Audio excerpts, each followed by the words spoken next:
उत्तर प्रदेश के मेरठ का वो मर्डर केस जिसने इन बीते कुछ दिनों में प्यार के रिश्ते से भरोसा उठा दिया है, जहां पत्नी मुस्कान ने प्रेमी साहिल के साथ मिलकर अपने पति सौरभ को मौत के घाट उतार दिया, जिससे मुस्कान अपनी प्रेमी से शादी कर सके। मामला सामने आने के बाद पुलिस ने तुरंत एक्शन लेते हुए दोनों को गिरफ्तार कर लिया है, लेकिन जेल पहुंचने के बाद भी दोनों की साथ रहने की ख्वाहिश खत्म नहीं हुई।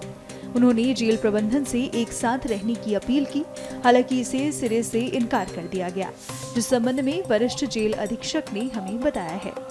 3 दिन पहले आए थे। आने वाले समय पे उन्होंने कहा था हमको साथ या पास वाली बैरक में रखा जाए, तो उनको बता दिया गया कि जेल में जो व्यवस्था है उसमें पुरुष और महिला बैरक का आपस में कॉन्टेक्ट ही नहीं होता, बिल्कुल पृथक होती हैं, तो दोनों को पृथक रूप से रखा गया है।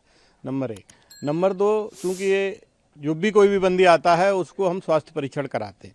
स्वास्थ्य परीक्षण के तहत पाया गया कि नशे के आदी हैं, जैसा कि आप लोगों ने भी बताया नशे के आदी हैं, तो डॉक्टर से उनका स्वास्थ्य परीक्षण कराया गया। जो नशे के विड्रॉल सिम्टम्स होते हैं, कारागार में नशा किसी भी तरह से प्राप्त नहीं हो सकता, जो भी विड्रॉल सिम्टम उसकी दवाई दी जा रही है।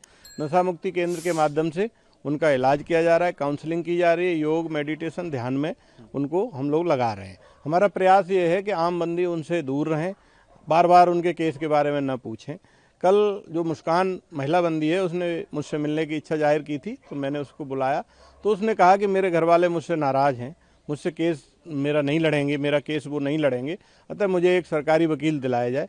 इसी के तहत एक प्रार्थना पत्र लेकर के हम लोग माननीय न्यायालय को भेज रहे हैं, क्योंकि बंदी का ये अधिकार होता है, यदि कोई बंदी कारागार में निरुद्ध है और उसके पास निजी अधिवक्ता नहीं है तो हम उसे सरकारी वकील दिलवाते हैं। इसके तहत हम कार्रवाई कर रहे हैं। इस हत्याकांड के बाद से मुस्कान और साहिल पर जनता अपना गुस्सा उतार चुकी है। ऐसे में जेल में भी उनकी सुरक्षा का ख्याल रखा जा रहा है।